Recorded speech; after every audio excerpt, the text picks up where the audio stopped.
남들이 사기꾼이라고 하는 일론 머스크에 대한 오해도 이제서야 겨우 풀렸고 테슬라 투자 시작했는데 비트코인은 또 뭐야? 이거 진짜 사기 아니야? 지금처럼 망가진 종이화폐 시스템에 대한 대안으로 등장한 비트코인을 이제서야 겨우 이해하고 모아가고 있는데 테슬라? 그건 거품 잔뜩 낀 주식 아니야? 테슬람 그리고 비트코이너 여러분, 그거 아십니까? 이 영상을 지나가다가 보시는 분들 중 많은 분들은 테슬라? 비트코인? 둘 다 쓰레기 아니야? 이렇게 말씀하시는 분들이 대부분일 겁니다. 여러분도 잘 아시죠? 멀리서 찾을 것 없이 가족이나 애인, 절친 등의 반응들만 보면 알잖아요.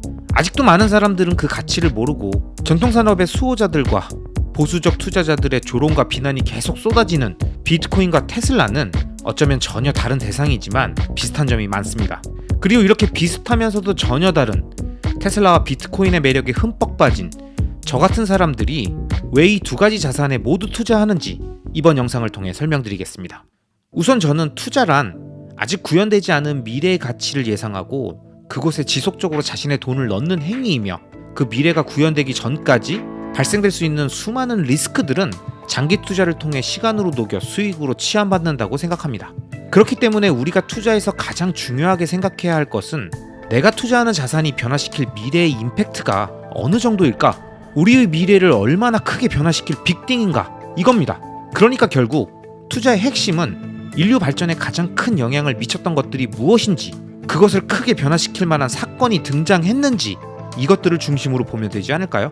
저는 인류의 발전과 진화 과정에서 가장 중요한 두 가지를 뽑으라고 한다면 바로 금융과 0.001%의 천재라고 생각합니다.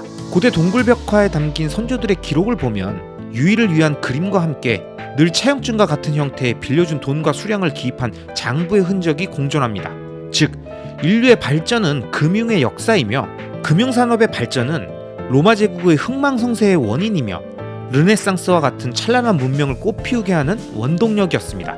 또한 인류의 삶을 비약적으로 발전시킨 계기는 결국 뛰어난 0.001%의 인간이 만든 세상에 없던 새로운 발명품과 신기술 같은 과학기술의 발전을 통해 퀀텀 점프가 발생하며 진화해 왔다라는 것을 잘 알고 계실 겁니다. 즉, 간단하게 정리하면 우리가 사는 이 세상에서 내가 무언가에 투자를 한다라고 했을 때 가장 중요하게 확인해야 될 두 가지는 이것이 인류의 금융 역사를 바꿀 혁신적인 것인가? 이 사람이 인류의 역사를 바꿀 0.001%의 천재인가? 이것이지 않을까요? 그런데 여러분도 잘 아시겠지만 이 두 가지 질문에 예스라고 시원하게 답할 수 있는 대상이 우리가 살아있고 투자할 수 있는 지금 이 시점에 시작됐고 진행된다는 건 거의 희박한 확률이라고 볼 수 있습니다. 마침 내가 2020년대에 돈을 벌며 투자를 할 수 있는데 하필 그때 0.001%의 천재가 등장해 주식시장에 상장된 회사를 운영하고 있고, 그 회사가 1988년에 등장한 내연기관 자동차를 자동으로 달리는 차라는 완전히 다른 개념의 자율주행 스마트카로 만들고, 지구의 환경 문제를 해결하기 위한 에너지 사업 전반과 우주개척 로켓, 대심도 지하터널과 같은 인프라 구축과 AI 로봇 산업, 그리고 그에 대항해 인간의 뇌에 칩을 심을 수 있는 뉴럴링크 사업, 마지막으로 올바른 민주주의 확립을 위한 탈중앙화된 소셜 네트워크 구축까지 전방위적으로 사업을 펼칠 수 있는 확률이 얼마나 될까요? 그것뿐이 아닙니다. 1944년에 만들어진 미국 달러 중심의 국제 통화 질서가 등장한 이후 인간이 만든 모든 화폐 시스템이 그랬듯 달러 역시 화폐의 하락기를 가고 있는데, 인류 역사상 처음으로 개인이 적극적으로 국가의 인위적인 금융정책에 대응하며 자신의 부를 안전하게 저장시킬 수 있는 디지털 분산 장부 기술이 때마침 2008년에 개발되어 이제 그 가치를 알아보는 사람이라면 누구나 쉽게 사고 팔 수 있는 환경이 구축될 확률이 얼마나 될까요? 그리고 가장 놀라운 건 이 두 가지 현상이 동시에 나타나고 있을 확률은 도대체 몇 %였을까요? 앞서 언급드린 인류의 삶을 비약적으로 발전시킬 0.001%의 천재는 바로 일론 머스크이며, 지금 일어나는 금융혁신이 바로 비트코인입니다. 물론 사람마다 누군간 일론 머스크를 인정 못한다, 비트코인은 금융혁신이 아니다 생각이 다양하시겠지만, 만약 현재 전 세계적으로 일어나는 일론 머스크와 테슬라에 대한 강력한 팬덤과 비트코인 네트워크에 대한 굳건한 팬덤이 마치 종교와 같은 강력한 응집력을 가지며 점점 커져나가고 있는 이 현상을 깊이 있게 관찰하고 계신 분이라면 내가 모르는 무언가가 있을 수도 있다, 또는 내가 인정하지 않아도 가치 있다고 믿는 사람들이 점점 늘어난다면 이건 무시할 수 없는 현상이라고 생각할 수 있지 않을까요? 저는 누군가 왜 테슬라와 비트코인에 모두 투자하고 있냐? 그 중에서 가장 좋은 하나만 투자하면 안 되냐? 라고 물으신다면 이렇게 대답하겠습니다. 앞서 영상에서 말씀드렸듯이 우리 인류의 문명 발전은 놀라운 금융혁신과 0.001%의 천재가 이끄는 과학기술의 발전으로 이루어졌고, 그러한 인류의 큰 변화를 내 생에 접할 수 있는 확률은 매우 낮습니다. 그런데 만약 그런 금융혁명과 0.001%의 천재가 동시대에 등장했고 당신이 그걸 알아봤다면 당신은 어떻게 하시겠습니까? 그 어떤 것이 더 혁신인지, 무엇이 더 중요한지를 떠나 금융혁신을 위한 인프라 구축과 화폐 현상의 변화, 그리고 폭발적으로 성장하는 미래 산업 모두에 투자하는 게 각각의 투자 시 본인이 예상했던 미래 가치가 구현될 시기와 형태를 분산시킴으로써 자신이 미래에 성공 투자의 과실을 얻는 방법과 시기를 안정적으로 분산할 수 있지 않을까요? 일론 머스크가 이끄는 테슬라는 현재 폭발적으로 성장하는 신성장 산업의 1위 종목으로 계속 시총이 증가하는 시세 차익형 투자 종목이지만 2030년에 일론이 말한 대로 연 2천만 대의 차량 판매와 로봇 AI로 확장된 신성장 동력이 확보된 상태라면 현재 시총 1위 기업인 애플의 과거 행보처럼 그 시점엔 안정적인 배당을 지급하는 배당 성장주로 변모해 있을 겁니다. 저는 그 시점까지 테슬라를 투자하며 은퇴 이후 테슬라 배당을 통해 월 현금 흐름의 일부를 확보하는 것까지 계획하고 있습니다. 비트코인 역시 단기적 변동폭에 눈이 멀어 사팔사팔 하는 것이 아니라 이 새로운 화폐 현상이 적어도 30년간 이어지며 차곡차곡 사회, 문화, 정치, 경제에 스며들 때까지 장기간 계속 수량을 늘려가며 매집해 미래의 금융권이 인정하는 우량자산으로 평가되어 지금의 서울 강남 땅처럼 최고의 담보물로 평가받는 시점에 담보대출을 통한 현금 흐름을 창출하는 방식으로 테슬라나 비트코인을 미래 핵심 자산으로 그 쓰임새를 나누어 사용할 계획입니다. 그렇기에 미래 최고 담보물인 비트코인과 월 현금 흐름을 창출해주는 최고의 주식인 테슬라 중 꼭 하나만 선택해 투자할 이유가 있을까요? 인류가 처음 말을 가축으로 길들여 기르기 시작하면서 인류는 전쟁, 경제, 교통 등의 모든 분야에서 비약적인 문명 발전을 이루었습니다. 말의 빠른 기동력은 그동안 불가능했던 먼 거리 이동을 가능하게 해주었고, 인간은 이를 통해 그동안 걸어서 가지 못했던 멀리 떨어진 곳까지 갈 수 있게 되면서 서로 다른 문명 간의 전쟁, 무역, 외교 등의 국제관계가 형성되는 기틀이 처음 마련되게 된 것입니다.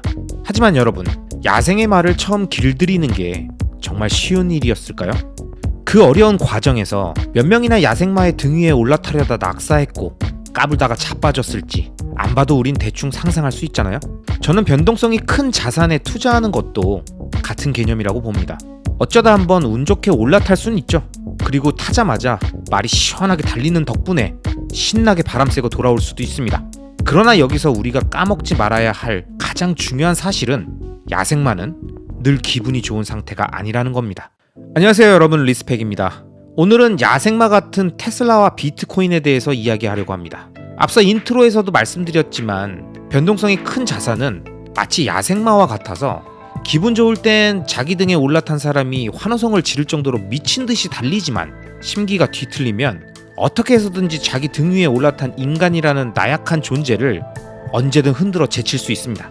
그리고 이런 야생마에 길들여지지 않은 야생성은 이제 막 세상으로 나와 기존 기득권과 제도권의 법칙과 그들이 만들어 놓은 울타리를 무시하고 마구마구 뛰어 날뛰는 테슬라와 비트코인의 속성과 매우 비슷한 점이 많습니다. 그렇기 때문에 투자적 관점에서 보면 비트코인과 테슬라 같이 야생마처럼 큰 변동성을 갖는 자산을 자신의 포트폴리오에 편입해 길들이기 위해선 엄청난 인내심과 끈기가 필요합니다. 여러분도 잘 아시죠? 뭔가 떡상할 것 같아서, 곧 호재가 발표될 것 같아서 급한 마음에 달려들었다간 그런 사람들을 우습게 본 야생마의 격렬한 한두 번의 몸짓만으로도 치명적인 외상을 입고 떨어져 나가기 일쑤인 거죠.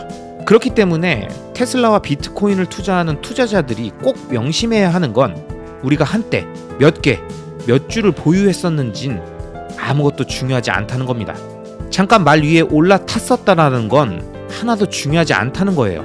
진짜 중요하고 우리가 계속 노력하고 신경 쓰면서 익혀야 하는 것은 얼마나 오랫동안 올라타고 머물면서 호흡을 맞추며 자신의 강력한 자산으로 만들었는가, 이거지 않겠습니까? 아직도 많은 투자자들이 무섭다고 뛰어내리면서 잠깐 내렸다 다시 타야지. 언제든 다시 타면 되는 거 아니야?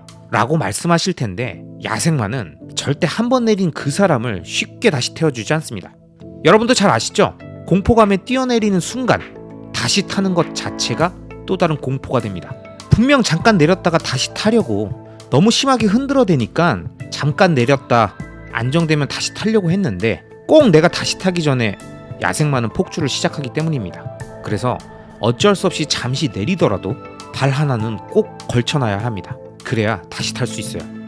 그렇지 않으면 영영 다시는 야생마를 탈 수 없어서 길가에 널린 당나귀들이나 찾게 될지도 모릅니다. 그래도 뭐 온순한 나귀 한 마리 끌고 등 위엔 짐만 싣고 다닌다면 안전하겠죠? 그런데 우리가 처음 테슬라와 비트코인에 투자하면서 생각했던 우리의 미래가 그런 거였나요? 인생의 모든 일들이 마찬가지겠지만 투자 역시 두려움과 공포가 찾아와도 그 위에서 고개하듯 그 변동성을 이겨낸 자만이 진짜 그 자산을 보유할 자격이 있는 겁니다. 그리고 그 변동성을 오랜 시간 이겨내며 야생마를 길들인다면 어느 순간 당신은 적토마를 타고 피비린내 나는 투자라는 전쟁터를 그 누구보다 빠르게 달리는 장수가 되어 있을 겁니다. 요즘 인기 있는 드라마 재벌집 막내 아들을 보면 대기업 전략팀장으로 근무하다 갑자기 죽게 된 송중기가 현재의 모든 기억을 갖고 과거로 돌아가 그 대기업의 재벌집 막내 아들로 다시 태어난다는 설정인데요. 전 역시 투자자라서 송중기가 미래에 일어날 일들을 이용해 미리 투자하면서 조단위 돈을 굴리는 과정을 재밌게 보고 있습니다. 아마 많은 분들이 이 드라마를 보시면서 이런 혼잣말들을 많이 하시지 않을까요? 아, 송중기 좋겠다. 재벌집에서 다시 태어나고. 미래까지 알고 있으니까 인생이 얼마나 쉬울까? 맞습니다. 드라마긴 하지만 송중기가 부럽습니다. 재벌집이라 돈 걱정도 없는데 미래까지 알고 있으니까 이미 정해진 순서대로 딱딱 논밭일 때 분당 땅 샀다가 IMF 전에 팔아서 달러로 바꾸고 아마존 투자하고 또 닷컴 버블 전에 매도해서 상암 DMC 개발에 배팅하고 타이밍 맞춰서 딱딱 매수 매도하면서 돈을 불려가니까 얼마나 부럽습니까? 여러분 혹시 이렇게 생각하고 계십니까? 저는 송중기가 부럽긴 한데 부러운 포인트가 조금 다릅니다.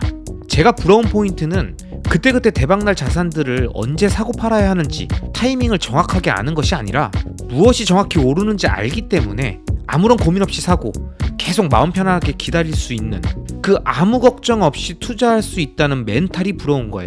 대부분의 투자자들이 투자하실 때 가장 힘들어 하시는 게 뭔가요? 멘탈 아니겠습니까? 분명히 믿음이 가가지고 샀다가도 급하게 흘러내리면서 가슴 철렁하고 내가 뭔가 잘못 생각한 건 아닐까? 하면서 계속 의심하고 걱정하고 그러다가 가짜뉴스 센 거 한 방 팍 나오면 갑자기 깜짝 놀라서 다 던져버리는 자신의 멘탈이 너무 싫잖아요. 그래서 계속 그 자산에 대해서 공부하고 또 공부해서 확실한 믿음이 생겨서 마음이 편해지고 그 다음부터 진짜 장기 투자가 가능해지는 건데 송중기는 미래에서 와서 이미 다 봤으니까 당연히 성공할 걸 알고 있는 상태에서 사니까 거액을 투자하고도 얼마나 마음이 편하겠어요. 그런 상태에서 미래에 100배, 1000배 올라갈 자산들을 계속 매집한다면서 조금이라도 더 싸게 사려고 차트 보고 수급 분석하고 연준 뉴스 실시간으로 보고 금리 언제 내리나 계속 예측하고 있을까요? 그냥 사세요. 어차피 100배 올라요. 그 시간에 운동을 좀 더 하시죠. 부자 되실 텐데 오래 사셔야 되지 않겠어요? 송중기는 우리한테 이런 얘기를 하지 않을까요? 결국 우리가 송중기와 다른 건 투자의 타이밍을 정확히 안다가 아니라 확신을 갖고 사고 보유할 수 있느냐, 바로 이겁니다. 그렇게 저는 자신이 확신을 갖고 투자할 수 있는 좋은 대상을 발견했고 그 대상에 대한 강한 확신으로 보유하는 내내 전혀 불안감이 없으며 떨어지면 떨어질수록 언론과 비판론자의 온갖 퍼드와 가짜뉴스로 흔들어대도 오히려 저점에서 매수할 수 있다면서 좋아하는 수준의 단계로 들어간 사람이라면 그 사람은 이미 미래에서 온 송중기랑 같은 투자를 하고 있는 사람이라고 생각합니다. 그리고 그렇게 미래를 확신하는 매우 어려운 과정까지 들어가서 장기적 우상향 구조가 확실한 자산을 지속적으로 매입하면서 그때를 기다리는 진정한 장기 투자자들은 결국 자신이 생각한 미래를 보게 될 가능성이 높습니다. 왜냐? 투자의 수익률에서 가장 중요한 건 타이밍이 아니기 때문입니다. 피터 린치나 하워드 막스를 비롯한 월가의 현인들이 늘 말하는 게 있습니다. 타이밍 매매를 위해 좋은 자산의 매도를 고객에게 권하고 다시 다른 좋은 자산을 매수하는 매매를 계속 진행하며 자신이 펀드 매니저로 유능하다고 생각했었는데 시간이 지난 이후 처음 매도했었던 좋은 자산을 매도하지 않고 계속 보유했을 때의 수익률이 지금보다 훨씬 높았다는 걸 알게 되는 순간 현타가 오면서 모든 게 의미 없음을 깨닫게 됐다는 거죠. 결국 우리가 투자에서 가장 중요하게 생각하고 끝까지 고심해야 하는 건 장기적으로 우상향하는 좋은 자산을 찾는 것이고 이 좋은 자산을 찾았다면 자신은 미래에서 와서 모든 걸 다 알고 있다는 마인드로 오랫동안 계속 매집하며 그 자산을 믿고 기다리는 겁니다. 제가 이렇게 말씀드리면 아마 이런 말씀을 하실 분들도 많으실 겁니다. 야, 투자가 만만하지. 간단해 보이지? 확신? 말은 쉽지. 더 떨어져 봐야 정신 차리겠네. 넌 말하는 걸 보니까 좀 더 맞아야겠다. 이런 말씀을 하시는 분들도 사실 이해는 갑니다. 본인들이 알고 있는 투자라는 게 그때그때 차트나 보고 단기 트렌드라 보면서 줄 때 먹고 빠진다라는 마인드로 사는 순간부터 팔 생각만 하고 계시는 분들한텐 믿음이라는 단어 자체가 투자랑 안 어울린다고 생각하실 거예요. 그런데 한번 생각해 봅시다. 투자의 현인들은 왜 마켓 타이밍을 보며 매매하지 말고 좋은 자산을 발견하면 오랫동안 투자하라고 했을까요? 왜 부동산은 쉽게 파는 게 아니라고 했을까요? 그만큼 사람의 마음은 갈대 같아서 조금의 의심 가는 부분만 있어도 믿음이 유지될 수 없기에 꾸준히 공부하며 좋은 자산을 찾고 믿음을 형성한 이후엔 자신의 변심을 방지하는 고난의 멘탈 관리를 강조한 것 아니겠습니까? 결국 투자에서 미래를 볼 수 있다는 것은 진짜 송중기처럼 미래에서 왔다는 게 아니라 미래를 선명하게 상상할 수 있다는 것과 같은 말이고, 선명하게 상상하기 위해선 장기적 우상향 구조를 확신하는 다양한 데이터와 현인들의 인사이트 그리고 자신의 결단력이 어우러진 투자가 진행되어야 비로소 가능한 것입니다. 그리고 만약 당신이 그런 투자를 하고 있으시다면 당신은 이미 재벌집 막내 아들 송중기입니다. 자, 이번 영상은 여기까지입니다. 앞으로 이어질 다음 영상들에서도 이번 영상보다 훨씬 더 좋은 내용으로 여러분들을 찾아뵙도록 하겠습니다. 마지막으로 제 채널이 마음에 들어 구독 버튼을 눌러주시면 앞으로 올라오는 좋은 영상들을 놓치지 않고 보실 수 있습니다. 그럼 오늘도 여러분만 믿겠습니다. 시청해주셔서 감사합니다.